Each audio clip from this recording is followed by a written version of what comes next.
Hey, salut à tous. Je vous souhaite à tous une bonne année 2018 déjà pour commencer. Et puis je vois que vous êtes de plus en plus d'abonnés, même beaucoup, je sais plus, on est autour des 500 maintenant. Donc je voulais vous remercier. Et du coup ça me fait prendre conscience que ça fait un bail que j'ai pas fait de vidéo. Donc rassurez-vous, hein, tout se passe bien, mais là j'avais pas trop le temps en ce moment, donc du coup là je me suis décidé quand même à vous faire une petite vidéo sur les dernières évolutions de la machine, puisqu'il y a pas mal de choses qui ont changé, et puis il y a plein de projets et tout ça en préparation, que du bon. Donc je vais vous parler un peu de tout ça, comme je sais qu'il y en a qui m'ont demandé si c'était possible de parler un peu d'évolution de la machine, si j'avais changé des choses depuis, tout ça. Donc oui, j'ai changé plein de trucs, on va voir ça tout de suite. Alors tout d'abord, j'ai fait mes débuts sur piste en septembre dernier. C'était vraiment une super expérience en plus avec une super ambiance, tout ça. Ceux qui suivent mon blog ont déjà vu le pavé que j'ai mis à ce sujet. Je vais pas trop m'attarder là-dessus, mais donc voilà, juste pour dire que j'ai passé un super moment avec des gens super top. Il y a des gens que je connaissais déjà, il y a des gens que j'ai rencontrés. J'étais très content de faire la connaissance de tout le monde. Il y a des gens que je connaissais juste par blog et du coup c'est quand même plus sympa de se voir en vrai. Donc une super expérience, vraiment humainement et puis mécaniquement, c'est vraiment au top. Donc du coup, là, ça y est, je me suis lancé maintenant. Je vais faire pas plus que du circuit en fait. Je vais faire différents rassemblements, différentes petites courses pendant l'année. Et du coup, alors, ce qui est bien, c'est que de confronter sa machine sur une vraie piste, ça change vachement d'aller dehors, de faire un peu le con sur la route et puis d'aller à fond la caisse. Mais là, c'est une toute autre histoire là sur le circuit.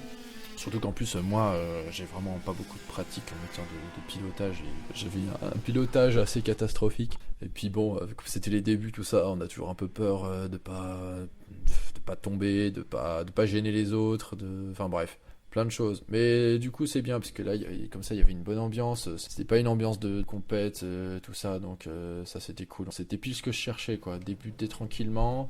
Et puis surtout, voir si tout se passe bien pour la machine, parce que bon, c'est quand même, ça reste tout fait maison, tout ça. Et voilà, faut être sûr que ça tienne bien, machin. J'avais jamais sollicité aussi longtemps le moteur, et puis de manière aussi rude, je veux dire, les freinages, les accélérations, tout ça, c'est vraiment rude. Je veux dire, même quand on se traîne sur le circuit, on reste dans une situation qui est beaucoup plus intensive que ce qu'on peut faire quand on fait des essais comme ça, vite fait, sur la route. Et du coup, ce qui est bien, c'est que ça m'a permis de voir plein de choses. En plus, j'ai pu échanger avec plein de gens, c'était super top. Et puis du coup, il y a pas mal de choses qui vont changer. Là, je vais vous faire un petit tour de la machine. Bon alors déjà, vous voyez, il y a une nouvelle décoration. Bon ça, c'est juste parce que j'avais refait la peinture plus proprement juste avant mer. Et puis du coup, bah, c'était juste vert uni. Bon, c'est joli aussi, mais bon, ça faisait un peu nu. Donc j'ai eu l'idée de faire un petit kit déco comme ça. J'ai fait ça à la peinture cette fois-ci, parce que j'avais fait un kit déco il y a un moment qui ressemblait un peu à ça, mais c'était des autocollants. Et les autocollants, c'est pas top quoi. Ça rend quand même beaucoup mieux la peinture, même si c'est plus dur à faire.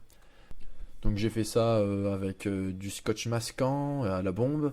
Et après, tout ce qui est finition et puis truc de précision, j'ai fait toutes les retouches avec un petit pinceau hein, à la main, avec de la peinture de la même teinte, brillante, noire.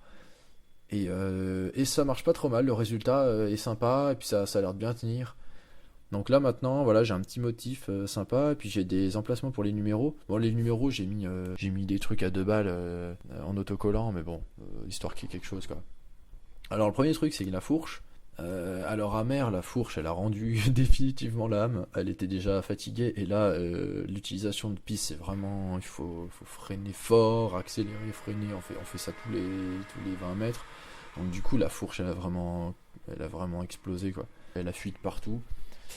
Et du coup, j'ai fait une réflexion complète de la fourche. Alors j'ai tout démonté, j'ai changé les joints spi, j'ai changé l'huile, j'ai mis de l'huile 25W en plus, qui est un peu plus visqueuse pour que que la fourche soit un peu plus rigide. Tant que j'y étais aussi, j'ai pré-contraint les ressorts un peu plus en mettant des cales. Ça, vous pouvez le faire sur les fourches Foral, EBR Master, Paioli, tout ça. Vous mettez des petites entretoises en haut, au-dessus des ressorts, comme ça pré-contraint un peu plus les ressorts, quoi. Faut pas non plus comprimer ça à mort, mais moi j'ai mis, je sais plus ce que j'ai mis peut-être 1 cm et demi, ouais, quelque chose comme ça. Et puis parce que là, bon, elle fuyait tout ça, mais même ça pompait quand même à mort. Et là, c'est beaucoup mieux depuis que j'ai fait ça. Donc là voilà, j'ai tout remonté.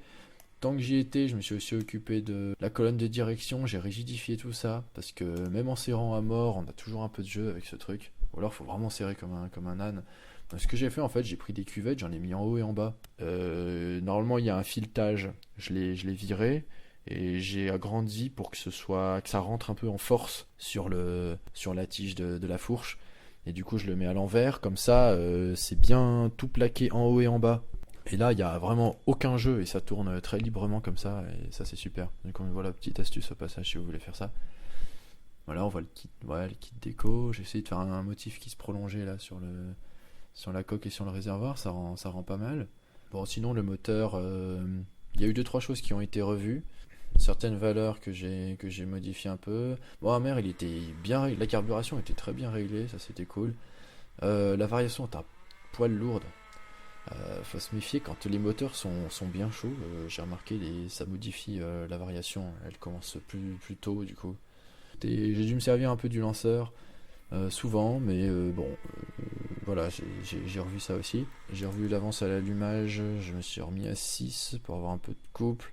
J'ai décomprimé un peu du coup, comme j'ai prends plus de régime avec le nouveau pot. Je vous en parlerai plus tard du nouveau pot.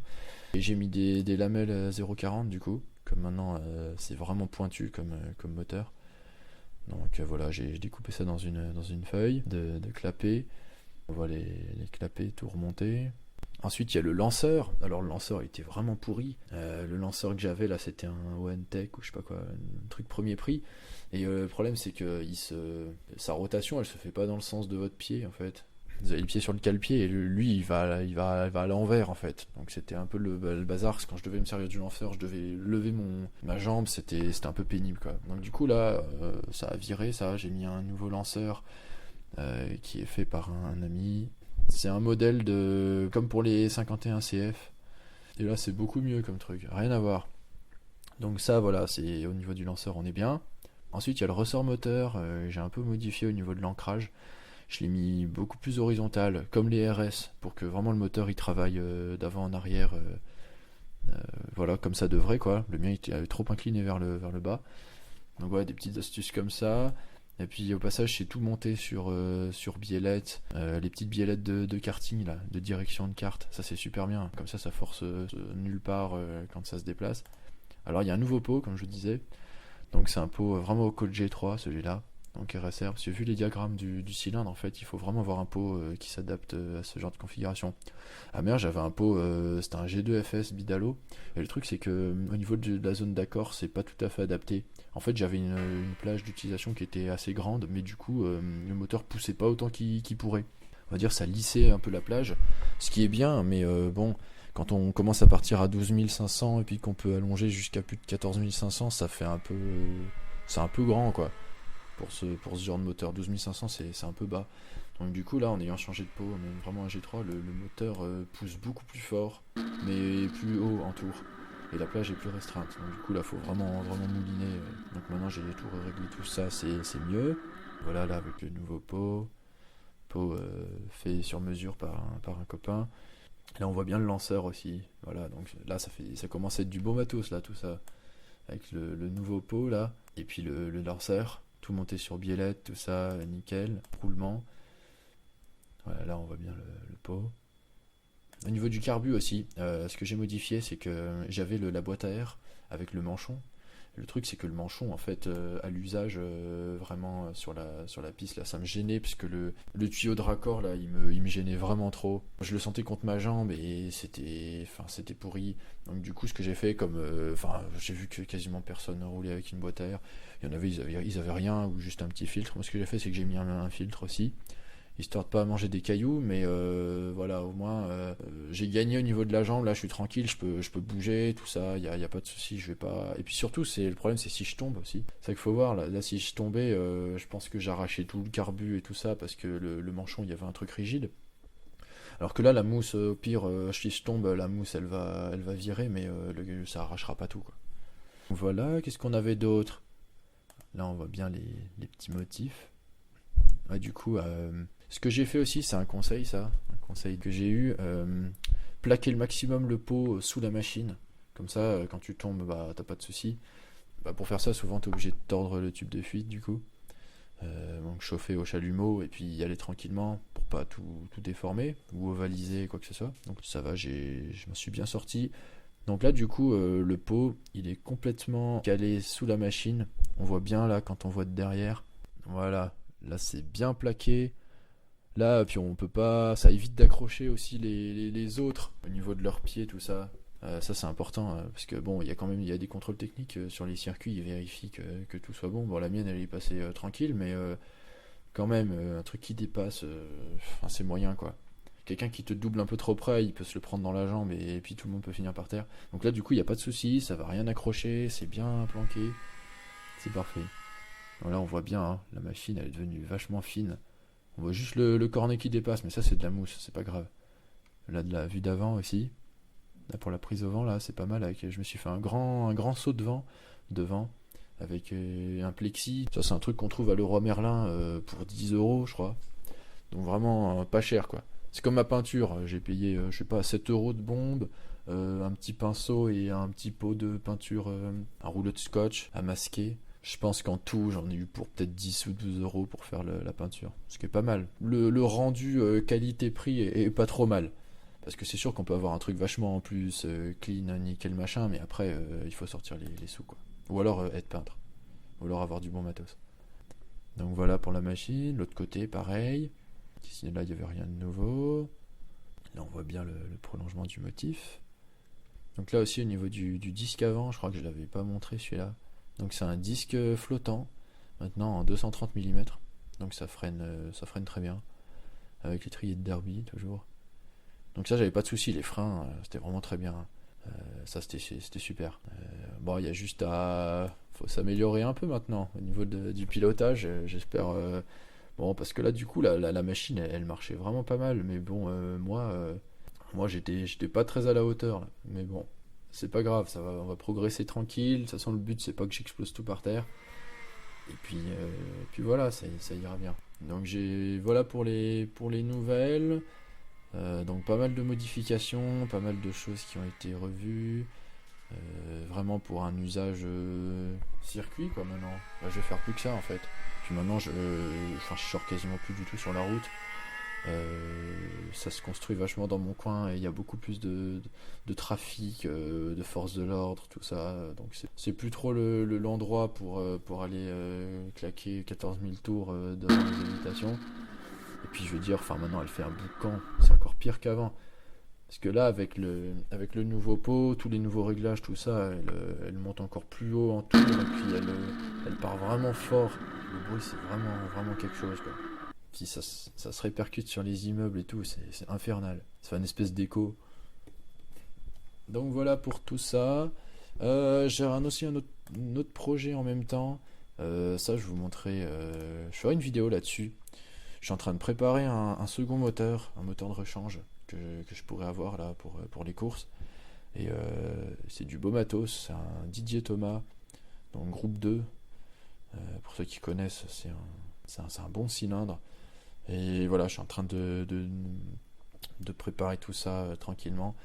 Donc je ferai une vidéo à la fin avec tout ce que j'ai fait dessus. Comme je vous ai dit, je fais des vidéos.